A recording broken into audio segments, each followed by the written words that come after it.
أحمد الله رب العالمين حمد عباده الشاكرين الذاكرين، وأصلي وأسلم على سيدنا رسول الله صلى الله عليه وسلم، ثم أما بعد.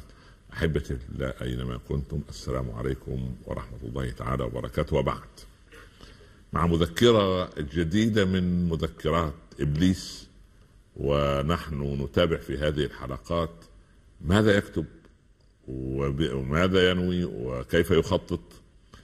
يكتب اليوم في مذكراته: كيف أخبب زوجة على زوجها أو زوجا على زوجته.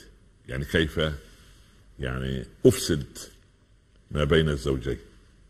يجد أن هناك زوجين يحب أحدهما الآخر ويطيع أحدهما الآخر، والرفق والمودة موجودة في هذا البيت، فهو تثير حفيظة إبليس، لأنه لا يريد أن يرى اثنين على قلب واحد، ولا زوج يحب زوجته، لأنه إذا أحبها وأكرمها أكرمه رب العباد عز وجل بحسن طاعته وطوع له زوجته.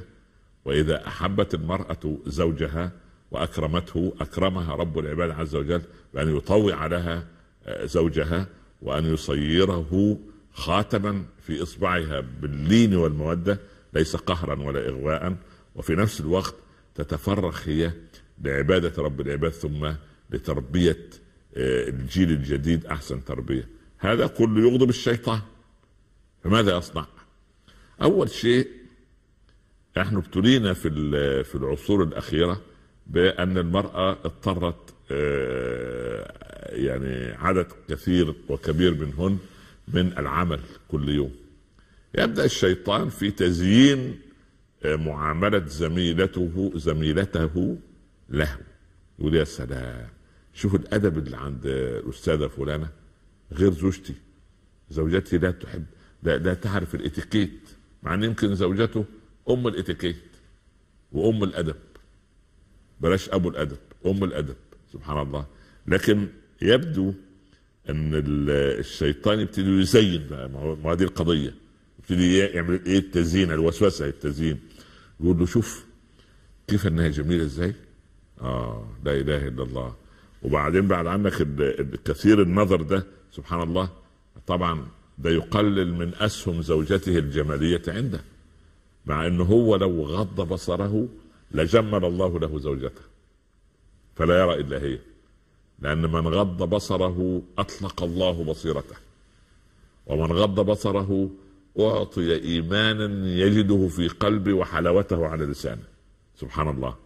وبعدين القضية مش في كده، قضية المرأة ليست في جمالها فقط، لا، المرأة دي عدة، عامل زي الايه، الشهادة اللي بياخدها الولد آخر الفصل الدراسي أو آخر العام، فيها عدة مواد، 10 مواد، دي لغة عربية، ودي تربية دينية، ودي مادة الحساب، مادة العلوم، مادة التاريخ، مادة الجغرافيا، مادة الفيزياء، مادة الأحياء، وفي الآخر المجموع كذا.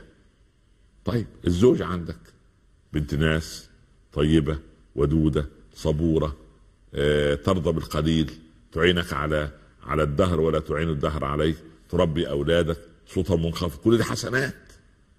هل هذا ألا يجملها كل هذا؟ لا، يبقى أنت كده شارب البحر، لن يزيدك الشرب إلا عطشا. لذلك تجد لعن الله كل ذواق وذواقة، كل واحد يبص كده ولا لا، دي حمراء، دي خضراء، دي صفراء، دي بيضاء، دي سمراء، دي سوداء، لا لا لا لا. هذا كيف تقنع؟ ليس الجمال بمئزر، الجمال مش بالمئزر، بالثياب فاعلم وإن رديت بردا إن الجمال محاسن ومناقب أورثنا حمدا. ثم يقول شاعرنا: أعددت للحدثين سابقة وعداء علندا، كم من أخ لي صالح بوأته بيدي لحدا، ما إن جزعت ولا هلعت ولا يرد بكاي زندا، ألبسته أثوابه وخلقت يوما خلقت جلدا، ذهب الذين أحبهم وبقيت مثل السيف فردا. يا الله، حاله ذهب الذين أحبهم وبقيت مثل السيف فردا، أو كما قال: ذهب الذين يعاش في أكنافهم وبقى الذين حياتهم لا تنفعهم. نسأل الله السلامة. فالشيطان يأتي ليزين، سبحان الله، وبعدين يروح داخل البيت. نعمل ايه؟ احنا عندنا طابور طويل من البنات والنساء التي لم يتزوج. ليه؟ احنا عملنا عكس الصحابة. الشيطان في مذكراته كتب ايه؟ هصعب الحلال. ليه يا شيطان؟ ليه يا ابليس؟ قال عشان الحرام يبقى سهل. طب وانت ليه جبت منين الكلام ده؟ قال ما هو اجدادكم من الصحابة سهلوا الحلال فكان الحرام عندهم صعبا. يدخل الشاب على الرسول صلى الله عليه وسلم: اريد ان اتزوج يا رسول الله، ما عندك من المال؟ ما ليس عندي. يقول: التمس ولو خاتما من حديد. يقول: لا والله لا املك. في اللي يملك وفي اللي لا يملك. طيب ما تحفظ من كتاب الله؟ ايه اللي تحفظه؟ احفظ كذا وكذا. زوجناك بها. يا الله، تزوج يا رسول الله بالسورة والسورتين والآية والآيتين، نتوكل على الله والبركة كلها تحصل. البركة كلها تحصل. احنا نعمل ايه بقى؟ يروح الأول، يعني الولد سبحان الله يتكلم مع أبي: أنا أريد أن أخطب بنت فلان، أو أمه ترشحها له من أقارب أو غير الأقارب، وأنا لا أحب ولا أحبذ زواج الأقارب، لأن إذا غضب الزوجان غضبت العائلتان، وإذا غضبت العائلتان لا يحدث شيطان واحد بل شيطانان. المهم، فالمسلم سبحان الله لأنه يستمع إلى مذكرات إبليس ويطبقها يصعب الحلال. عايزين كذا وكذا وكذا، عايزين كذا وكذا وكذا وكذا. يا خبر أبيض! الولد يقول: يا الله، طب وعليه ايه ده كله؟ طب وليه؟ الله، انتوا تصعبوا علينا الحلال؟ عايز كذا وعايز كذا وعايز كذا. طب انا منين اجيب؟ الله، ده انا موظف على قد حالي. سبحان الله. وقلنا من قبل ان اي موظف شريف في بلادنا العربيه ومصرف من مصارف الزكاه، لانه طالما شريف، اي موظف قطاع عام قطاع خاص في شغل كذا شغل كذا، طالما موظف في بلادنا العربيه والاسلاميه وشريف لا ياخذ لا رشوه ولا فوضى ولا يكتسب من حرام، ده مصرف من مصارف الزكاه. تيجي عند المصرف من مصارف الزكاه، وده يعني زي يقولوا بالمثل العامي، يعني حرام ان تقطعه في لحم الميت. ده هو اصلا ميت ماديا، فكيف تقول له انا عايز كذا ومواصفات كذا وهدايا كذا وسبحان الله؟ لا. لماذا هذا؟ ليه ده كله؟ طب تصعب الايه؟ فيصير الحرام ايه؟ ميسورا. لكن الصحابه يسروا امر الحلال. وعبد الملك بن مروان اراد ان يصاهر سعيد بن المسيب في عائشه ابنته بنت سعيد. ابى سعيد بن المسيب احد كبار التابعين ان عبد الملك بن مروان عايز ايه؟ يعمل وجاهه اجتماعيه شرعيه يغطي بها بعض مثالب الحكم في مصاهرته لعالم من العلماء، ايام ما كان العلماء يحكمون على الامراء او على الحكام. الحكام يحكمون على الناس والعلماء يحكمون على الامراء بالنصيحه وبالمحبه وبالود وبالدعاء، ولكن النصيحه ليست على الملأ. عايز تنصح، انصح بينك وبينه، لا داعي لأن تفضح وتهتك أستار الناس. سبحان الله. فسعيد بن المسيب رفض، أبى، وزوجها لابن وداعة، تلميذ عنده كده بسيط لا يملك من حطام الدنيا شيء، لكن يملك ايه؟ العلم.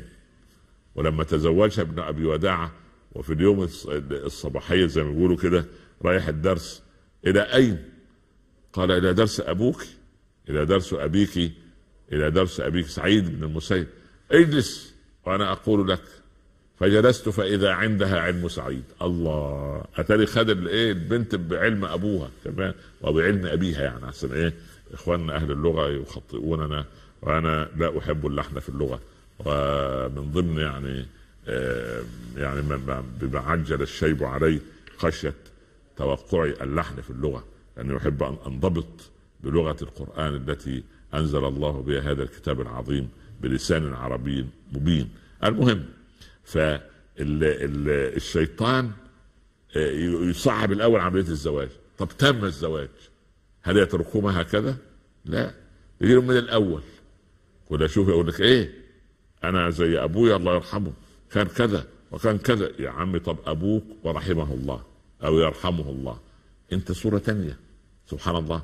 ويقول: لا، أنا لا أصير سلبية كأمي ولا اصير انا ليا شخصيه وليا اراء. وبعدين هو الشيطان ايه؟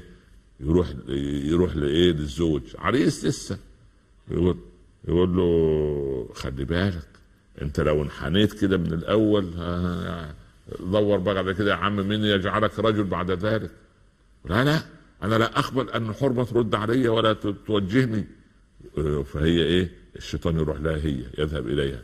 خلي بالك لو سكتت له هتبقى زي خالتك وعمتك وامك كانوا ماشيين جنب الجدار، وللاسف الشديد شخصيتهم موحوه لانه محوه. ده انت معاك مؤهل كذا، ده انت معاك ماجستير في علم الجينات والكروموزومات، سبحان الله. وهو سبحان الله لا تنحني ابدا، لا حول ولا قوه الا بالله. فتجد الايه؟ تجد الشيطان يكبر في المساله. وعشان ما تكبرش المساله انتظروني بعد الفصل ان شاء الله، عشان عايزين نصغر المساله ان شاء الله ونطرد الشيطان ونمحو مذكراته في انه يريد الافساد ما بين الزوج والزوجه. نسال الله ان يجعلنا واياكم من المصلحين. كونوا معنا بعد الفاصل ان شاء الله. اهلا بكم. كن رمزا للخير ومثلا، واحذر ان تتبع السبلا، فصراط الله لنا نور، عد بالله عز وجل.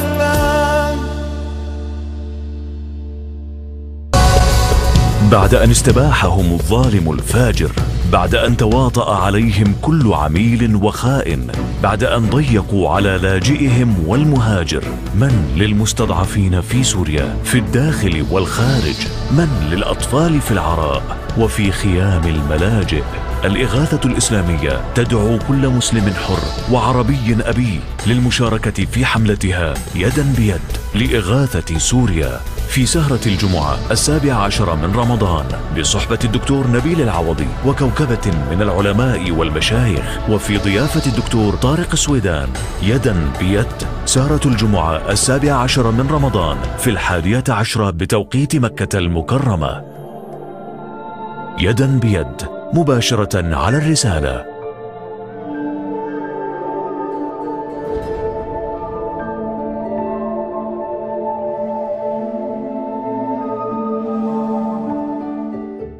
برعاية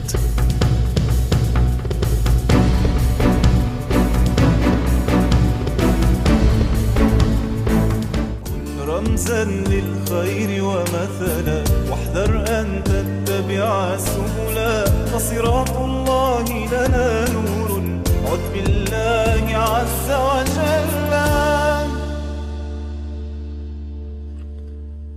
مرحبا بكم احبتي في الله مره اخرى. وكنا نتحدث قبل الفاصل عن محاوله ابليس في مذكرته اليوم افساد العلاقه بين الازواج بعضهم مع بعض.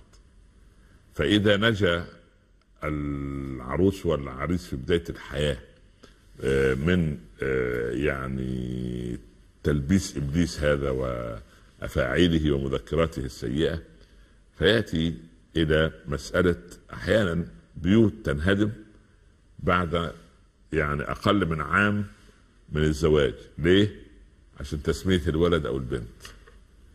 هو عايز يسمي البنت باسم امه، وامه اسمها صعب شويه ما ينفعش في الزمن ده مثلا، ليس اسم من اسماء لا الصحابيات ولا فاهم، عايز يسمي اسم. سبحان الله. وامه يعني تساعده على هذا وتساعده. اياك ان تتزحزح عن تسمية بنتك باسم، والا لا تكون برا بي يا الله. وهي تقول لا، اذا كان على كده احنا ان شاء الله لازم البنت تسمى باسم امي انا، على الاقل ده اسم شيك وراقي واسم عصري. لكن انت اسمك اسم امك اسم يعني كده من القرون الاولى. وسبحان الله الشيطان ايه يبتدي يتنقل بالاثنين. اياك تطأطئ الراس. خلاص، ما انت لو طأطأت الراس دي اصبح الحكوم او الريموت كنترول مع زوجتك، واذا صار الامر عندها يبقى خلاص الله ودع، يعني نستودع الله رجولتك وكده خلاص نكبر عليها 4 تكبيرات يا الله. فالموضوع يكبر عنده. لا، ده انا راجل ابن راجل، ولا يقول لا الولد ده لازم يسمى باسم ابويا. يا عمي الله يرضى عنك، ابوك اسمه صعب شويه يعني غضبان، جوعان، يا اخي اسم صعب ما فيش داعي. سبحان الله. صخر، يعني الرسول صلى الله عليه وسلم لما اراد علي ان يسمي الحسن صخرا او يسمي الحسين حربا قال لا، هذا ولدي الحسن، وهذا ثم بعد ذلك بعد ما ولد الحسين هذا ولدي الحسين. سبحان الله.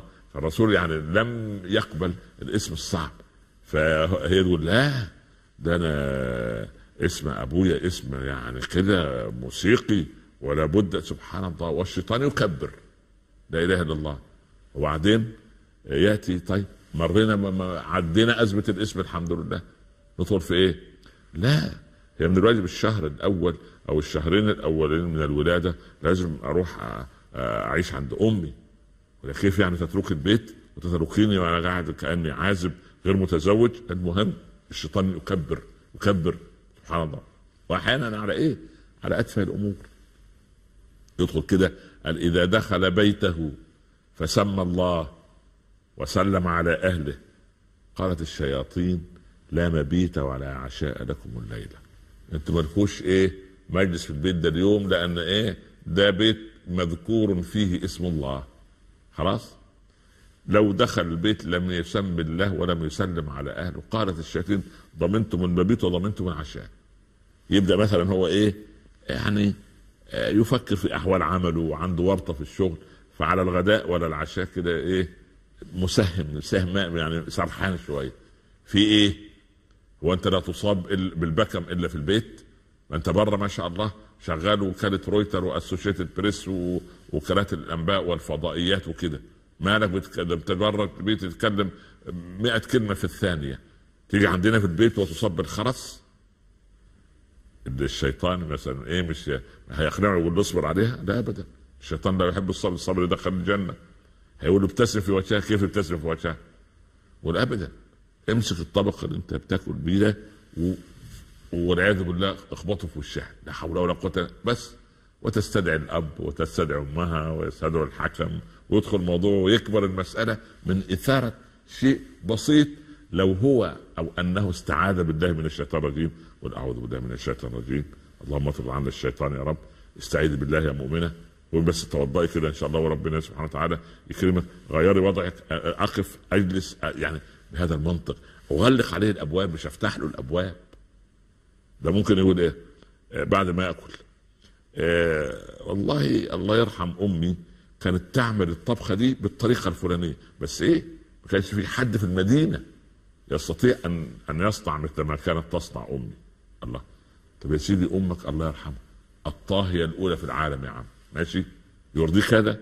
بس ماتت رحمها الله رحمه واسعه ورحمنا معها دنيا واخرى والحقنا بها في الصالحين. لكن لا، هو ينكد على زوجته بايه؟ مش ولا جزاك الله خيرا بارك الله، لا، يقارن. والمراه، وهذه همسه على هذه الفضائيه الكريمه لكل الاولاد من الازواج، المراه لا تحب ان يذكر اسم امراه في البيت او على لسانك غيرها حتى ولو كانت امها شخصيا.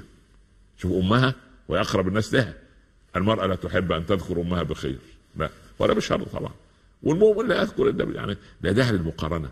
امي كانت تعمل هذا الطعام افضل، كانت تدير اداره البيت اكرم، كان عندها ذكاء عبقري. طب وبعدين ثم بعد ما الذي تكسبه انت وانت الذكاء الاجتماعي؟ اقرا الوجه، الوجوه تقرا. مش بيدوا الان دورات عن لغه الجسد؟ هو يعني لغه الجسد جد وجدك كانوا يعرفوا في لغه الجسد، لكن المؤمن كيس فاطن يقرا كده يشوف. يعني هي بعد ما كانت مبتسمه ضاقت ابتسامتها، بعد ما رايت انت اسنانها لاول مره او لاخر مره، سبحان الله، لان هي بتعتبر اسنانها معك عوره فلا تظهرها بالابتسامه. وتبسمك في وجه اخيك صدق. طب وفي وش جوزتك صدقتين يمكن، وفي وجه زوجك 3 صدقات يعني. لكن لا لا لا لا، انا اقول لك انا ابتسم لله. هو غريب عشان ابتسم في وجهه؟ لا اله الا الله، ده هو اولى الناس خيركم لاهلي وانا خيركم لاهلي. فانت استقرئ الوجه، شوف التيار رايح على فين، الاتجاه الريح، هل هي رياح عاتيه مثيره للاتربه احيانا، ولا رياح شماليه شرقيه خفيفه الى معتدله؟ شوف حتى البحر بتاع الامواج الغضب، يعني 2 و3 الموجة، ولا يعني البحر ساكن كده والمراكب تسير، مراكب المحبة تسير بين الزوج والزوجة. خلي الأرصاد الجوية منضبطة عندك، لا تثير الزوابع. الزوابع مش كويسة. الأعاصير بتشيل مدن، بتمحو مدن من على وجه الأرض، وتمحي بيت الزوجية ومدينة الزوجية. ليه؟ لأنك بتفتح للشيطان مجال، لأنه كاتب في مذكرة اليوم إيه؟ إفساد العلاقة بين الزوج والزوجة. يجي الشيطان لها بقى يقول لها أنت مش ملاحظة؟ هو أنت هتعيشي غبية طوال حياتك؟ مش كده. امسك المحمول بتاع زوجك، راجع فيه كده مين بيتصل بيه غير اخواته البنات، ها؟ وغير امه ولا خالته وعمته. فالله يقول لا وينهاك قائلا لك ولها وولي ولك ولا تجسسوا. ده تجسس. تقول لا بس الفضول، ما الفضول قتل صاحبه، الفضول يقتل اصحابه. لن تكسبي من الفضول الا شرا، واذا شككت فلا تحقق. لا تروح مسكه ده في رقم هنا وكيف حالك يا فلان؟ صاحب رقم هذا هو الشيطان يقول له هي لو فتحت لك الموضوع ده مش في مصلحتك، اغلق الباب واعمل جراحة. يقسم عليها ايمان مغلظة وطلاق وغير طلاق، ان انت لو فتحت واعلقه على شر، ان فتحت المحمول مرة اخرى واستكشفت او حاولت ان تكنيه او تبحثي عن الارقام الغريبة التي وتصير مشكلة وتكبر المشكلة، والزوبعة سبحان الله العظيم عاملة زي كرة الثلج التي تبدأ صغيرة وتدحرج من فوق الجبل الجليدي الى ان تصل الى الارض ايه؟ قنبلة موقوتة تنفجر في اي وقت. وتأتي الام بقضها وقضيضها، ويأتي تأتي الحماة بخيلها ورجلها سبحان الله، ويعملوا مشكلة في البيت وتثور على ايه؟ على منهي نحن منهيون عنه ولكن ارتكبناه. ولا تجسسوا سواء محمول او غير محمول. خلاص يعني ليس الغبي بسيد في قومه، بل ان سيد قومه يتغابى. هو مثلا له غرفة خاصة به يحضر فيها شغله بتاع، فجأة تفتح عليه من غير ما تطرق الباب. يا مؤمنة، حتى الاولاد يتعلموا منك كيف تطرق الباب. انت نفسك على زوجتك اطرق الباب. قال ابو هريرة يا رسول الله لا يعيش معنا احد غيري انا وامي، استأذن عليها؟ معقول استأذن على امي؟ قال اتحب ان تراها عريانة؟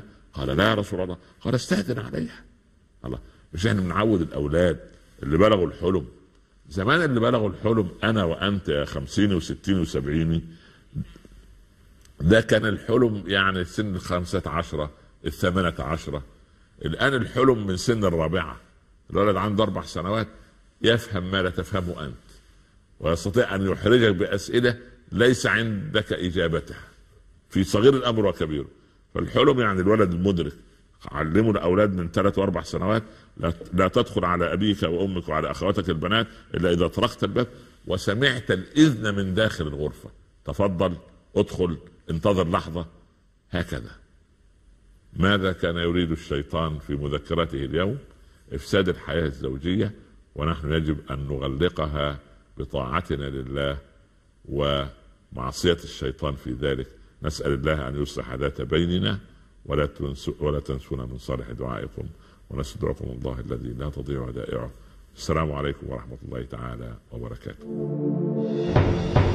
حمل لواء الشر وضل، واستكبر عن أمر المولى.